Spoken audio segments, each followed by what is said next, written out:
Remember Carthing?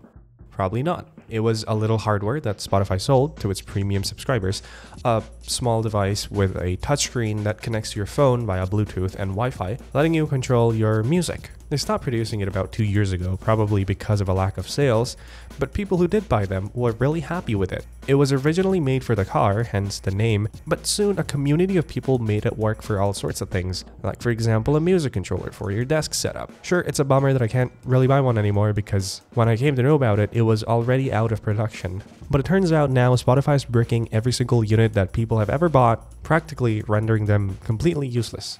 To be clear, the Spotify car thing was not an innovation. It was just a glorified music controller that solved a problem that didn't even exist. But for the sake of convenience, people bought it and later found out that the scope of this thing can be stretched a bit farther than what Spotify initially intended. So any value it had was because of the community that shared their experiences and unique use cases, which other people later adapted to themselves.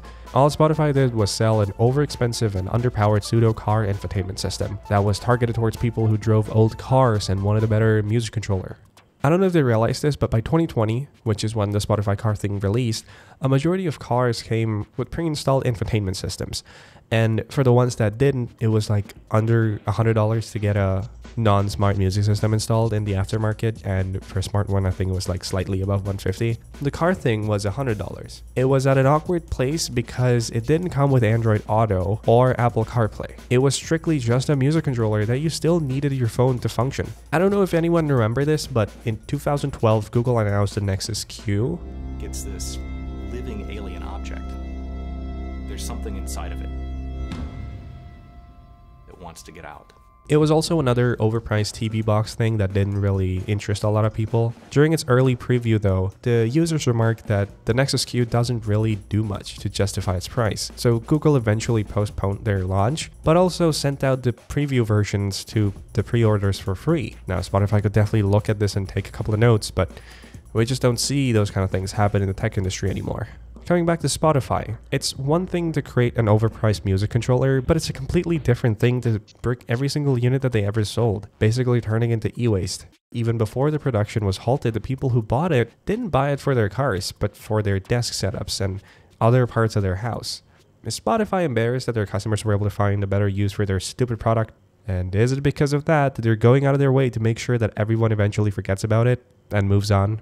Well, if that's the case, then this is a very bad way of doing it, because now not only do you get in legal trouble, but also lose the trust that you cultivated over the years.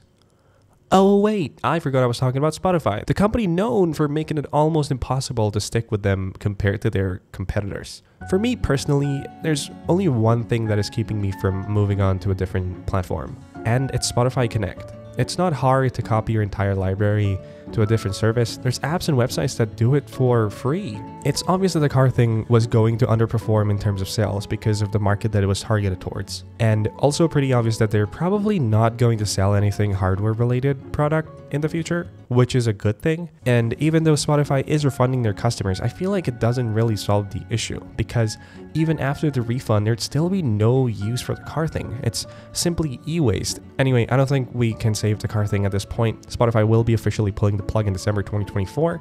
So here are a couple things that Spotify can do to save itself. Number 1, don't fuck with Spotify Connect. It's perfect, it works, and it's a really, really good feature. Number 2, let us download individual songs without having to add them to a playlist. See, sometimes I just want to download a song that I don't really want to add to my liked songs or to a playlist.